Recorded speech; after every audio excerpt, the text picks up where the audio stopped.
C'est la suite des Sartres de Web. On vous le rappelle, toutes les émissions sont disponibles en replay sur notre chaîne YouTube, celle d'LMTV Sarthe. Alors toutes les semaines, je traverse la Sarthe et je découvre, je vous fais connaître des portraits. Cette semaine, c'est Alexine Vaillant, gérante et créatrice de Madame Moustache, qui a déménagé en plein cœur de la Ferté-Valard. Découvrez ça, après on revient avec Laura et sa FAQ sur LinkedIn. A tout de suite.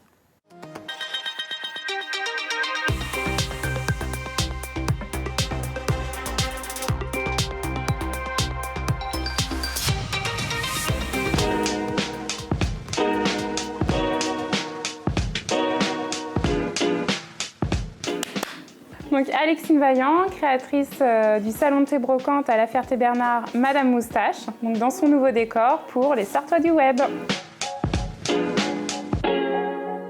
Donc le salon de thé brocante Madame Moustache, c'est un salon de thé où on peut venir déjeuner et prendre le goûter. Mais la particularité du salon de thé, c'est que le mobilier ainsi que la décoration, tout est chiné, donc tout est à vendre. On peut repartir avec la table ou les chaises sous le bras, tout est adopté. Pour le plaisir de renouveler ensuite le décor. Eh bien aujourd'hui nous sommes 7, donc 3 pâtissières et 4 personnes en vente, donc une équipe de 7 femmes.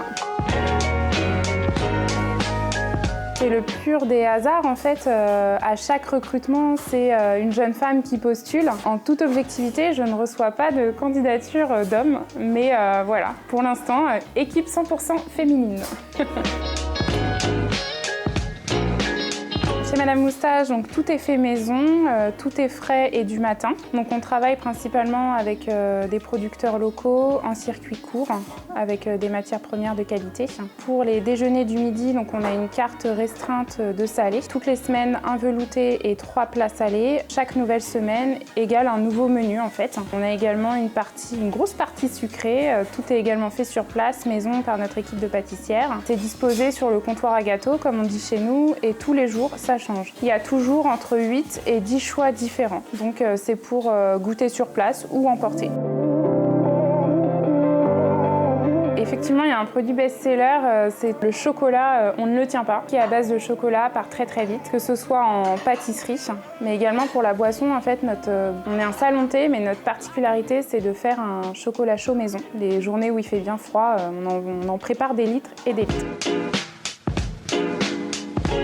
Il a fallu faire un choix, le choix de déménager et d'agrandir en même temps, tout en restant dans le cœur de ville Fertois. Mais il fallait faire un choix car en fait on refusait beaucoup trop de personnes. Donc, on créait de la frustration, notamment chez les enfants, c'était un peu dérangeant. Et en fait on se créait nous-mêmes de la frustration car notre cuisine étant tout petite dans le précédent local, on ne pouvait pas produire davantage, nous ne pouvions pas stocker davantage et donc proportionnellement on ne pouvait pas accueillir davantage. Donc il y a un moment donné ça a été comme une évidence, sauf qu'ici voilà, c'est beaucoup plus grand, 4 fois plus grand, donc il y a toujours la question est-ce que la marche n'est pas trop haute? Et donc pour l'instant le challenge est réussi.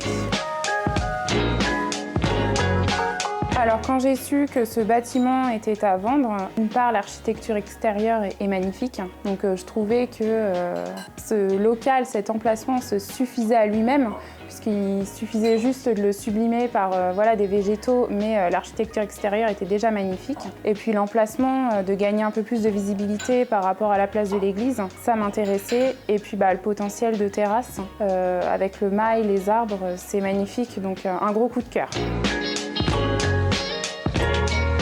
Pour nous suivre, donc on est très active sur les réseaux sociaux, Instagram, Facebook, et on a également notre site internet qui nous sert de support pour les réservations en ligne. D'ailleurs, on préconise à nos clients de réserver leurs plats la veille pour le lendemain par sécurité. On ne chine pas auprès de nos clients et on n'accepte pas les dons. On a un réseau de brocanteurs et pour moi, c'est un gros plaisir de chiner et d'aller à la chasse au trésor en quête de pépites. Donc j'aime être un peu dans la difficulté pour chiner. Donc voilà, je fouine à droite à gauche, je me balade en campagne. Faut mettre un peu les mains dans le cambouis pour trouver des pépites et ça me plaît.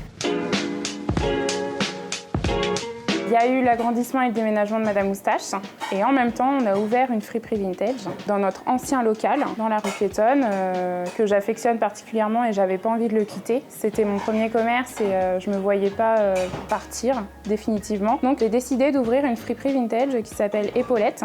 Donc c'est la même équipe, j'ai fusionné les équipes. Donc c'est les mêmes personnes qui travaillent chez Madame Moustache en vente et qui travaillent chez Épaulette. On a une rotation par semaine. Et donc voilà, c'est ouvert depuis le 14 septembre. Donc je chine également de la fripe vintage de seconde main, plutôt des années 70, 80, 90. Puis faire plaisir à la Ferté puisqu'il n'y avait pas de friperie vintage. Moi, je suis plus café. Alors rien à voir avec la gourmandise, rien à voir avec le travail, mais de faire revenir les personnes qui sont parties. Donc on vous laisse venir faire un petit tour dans notre cité fertoise, pleine de charme, d'histoire, et de venir visiter les commerces du centre-ville de la Ferté-Bernard. Et comme ça, totalement par hasard, Épaulette pour la fripe, et puis pour reprendre des forces chez Madame Moustache. À bientôt! Merci beaucoup Alexine et n'hésitez pas, c'est très très très bon. Et tous les mois, vous le savez, c'est l'heure de la FAQ de Laura. C'est parti.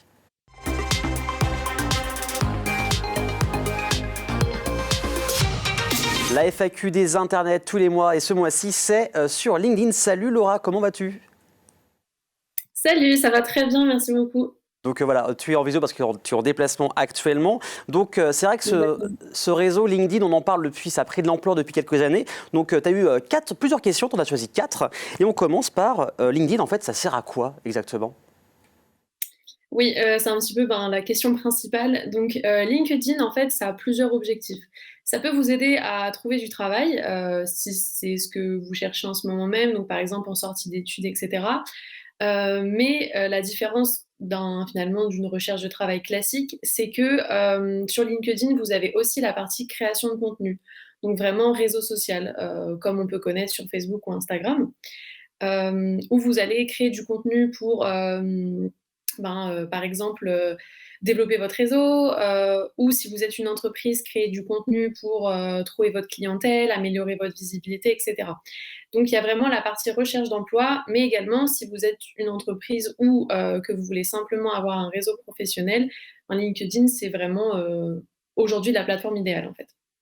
Il faut sûrement aussi modifier son langage par rapport à Facebook qui est plus personnel. Il faut avoir un langage plus soutenu. Comment ça se passe pour communiquer finalement? Oui, évidemment. Donc, ce qui va être important, ça va être déjà, alors la grosse différence avec beaucoup d'autres réseaux sociaux, c'est que vous avez en fait des filtres sur les posts.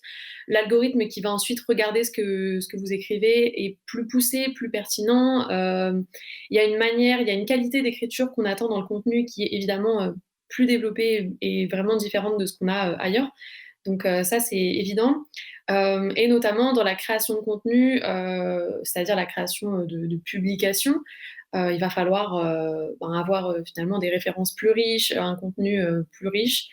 En règle générale, voilà. Et les gens sont également plus critiques sur LinkedIn, donc il faut faire attention à votre expression. C'est évidemment important. Ça, c'est complètement normal. Alors, seconde question que tu as reçue, c'est peut-on trouver du travail grâce à LinkedIn? Oui, d'ailleurs, j'en suis la preuve parce qu'avant de faire mon activité en tant que consultante, j'ai trouvé du travail sur LinkedIn. Donc, c'est vrai que c'est possible. Il y a beaucoup de gens qui pensent que c'est assez compliqué parce qu'il y a beaucoup finalement de demandes, mais au final, c'est comme d'autres sites qui vous permettent de chercher de l'emploi.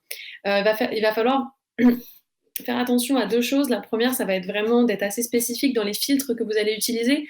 Donc, n'hésitez pas à chercher vraiment, voilà, de jouer avec les filtres Instagram, pardon, LinkedIn, désolée, j'ai trop l'habitude. Lapsus. De jouer avec les filtres LinkedIn, notamment sur le type d'entreprise que vous voulez, exactement le service que vous cherchez. Ça va être également la langue. Voilà, vous pouvez taper des mots-clés également qui vont vous aider. Donc, il ne faut pas uniquement se dire, voilà, peut-être je veux être, je ne sais pas, travailler dans les réseaux sociaux, ce n'est pas suffisant. Donc ça, c'est pour la partie job, recherche d'emploi. Mais l'avantage avec LinkedIn, c'est que vous pouvez aussi un petit peu forcer le destin, entre guillemets. parce que vous pouvez directement aller parler à des employés ou des anciens employés d'une entreprise qui, par exemple, peut vous faire rêver ou pour un job que vous avez, par exemple, repéré. Donc, vous avez accès aux personnes qui s'occupent des ressources humaines, etc. Donc, c'est en ça que LinkedIn est vraiment puissant, c'est que vous n'êtes pas uniquement obligé de postuler aux annonces, mais vous pouvez aussi connecter, c'est le principe du réseau social, avec des personnes qui pourront peut-être vous permettre de trouver du travail. Très bien. Alors, troisième question et avant-dernière, c'est vrai que c'est hyper important maintenant le réseau, c'est comment se créer un réseau sur LinkedIn. Exactement. Donc, comme je le disais, le réseau, c'est super important, que vous soyez en recherche de travail ou que vous soyez une entreprise. Comment on se crée un réseau? Eh bien, la première chose à faire au début, quand on arrive sur LinkedIn, ça va être de chercher les personnes qu'on connaît déjà. Donc, ça peut être un conseil un peu bateau, mais voilà, c'est mieux de connecter. Donc, sur LinkedIn, on appelle ça des connexions quand vous avez un réseau, des personnes qui vous suivent. Donc, connecter avec des personnes que vous connaissez déjà dans votre entourage, etc. Ensuite, il va falloir déterminer les sujets qui vous intéressent. Est-ce que vous êtes dans la finance? Est-ce que vous êtes dans la maroquinerie? Voilà, peu importe. Et ensuite, trouver des pages, des entreprises, des associations, peu importe, qui vont parler de ces sujets-là. L'objectif, finalement, c'est de se créer un réseau autour de thématiques qui vous concernent et qui pourront, d'une manière ou d'une autre, plus tard, développer votre visibilité. Donc, il faut aller suivre ces personnes-là et un petit peu comme sur tous les réseaux sociaux, il va falloir interagir. Interagir de manière pertinente. On est sur LinkedIn, donc il faut être professionnel, mais il ne faut pas hésiter à partager, à commenter, et surtout, le gros plus de LinkedIn, et c'est un petit peu le nerf de la guerre, ça va être créer finalement un réseau via les messages privés. Donc ne pas hésiter à demander, échanger, proposer, etc. C'est entre guillemets la base. Et également sur LinkedIn, au lieu de uniquement engager, il ne faut pas hésiter à créer soi-même du contenu sur les sujets en question. Euh, Comme ça, votre contenu pourra être partagé, pourra être vu, etc., avec les personnes avec qui vous venez d'échanger. Donc, c'est vraiment du 50-50. À la fois la création de contenu sur les thématiques qui vous intéressent et à la fois l'engagement, aller trouver finalement des personnes, des entreprises qui sont au cœur de votre industrie. Oui, ça reste un réseau social où faut commenter, il faut partager, faut liker pour qu'il y ait une interaction. C'est ça. C'est exactement ça. C'est le cœur de finalement, c'est le cœur de LinkedIn. Si vous restez dans votre coin, il y a très peu de chances que ce que vous faites finalement, soit mis aux yeux du monde, tout simplement. Et l'ultime question, c'est vrai qu'on en parle beaucoup des algorithmes sur, par exemple, les réseaux ou même sur YouTube. C'est comment elle fonctionne, l'algorithme, sur LinkedIn? Voilà. Alors comme je viens d'expliquer, donc LinkedIn, c'est à peu près, sur le principe, ça fonctionne à peu près pareil que les autres réseaux sociaux. Donc c'est-à-dire qu'il faut engager, il faut créer du contenu. En revanche, sur LinkedIn, la qualité de la langue, la qualité d'écriture, la qualité du contenu va être beaucoup plus analysée, entre guillemets, que sur d'autres réseaux sociaux. Donc vous avez des filtres à passer. Si vous utilisez trop de hashtags ou trop de liens externes, par exemple, pour envoyer sur tel ou tel site, eh bien, votre contenu peut être banni ou caché, entre guillemets. Euh, Ça va être également faire attention un petit peu aux personnes que vous allez citer, pareil. Donc, plus la qualité de votre contenu, et vraiment ça c'est important, va être qualitatif, finalement, plus votre contenu va être qualitatif, plus votre contenu va être poussé à d'autres personnes.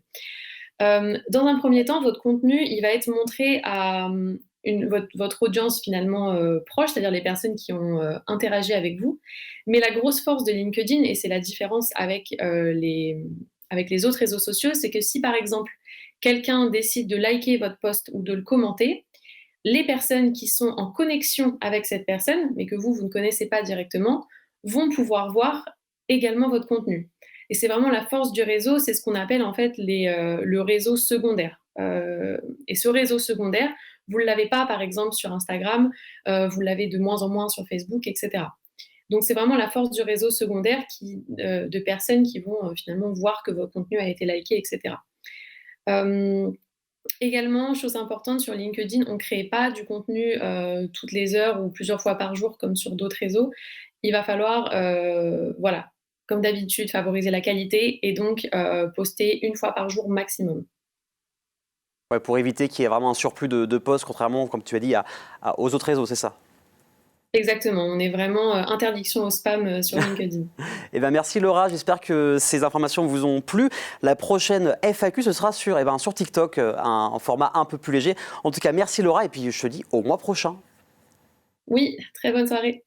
Et dans un petit instant, je vais recevoir Cédric Cartry et les Bureaux du Cœur. Il héberge un sans-abri le soir et le week-end. Il aimerait que d'autres chefs d'entreprise fassent de même. C'est tout de suite, dans quelques instants. À tout de suite sur LMTV Sarthe.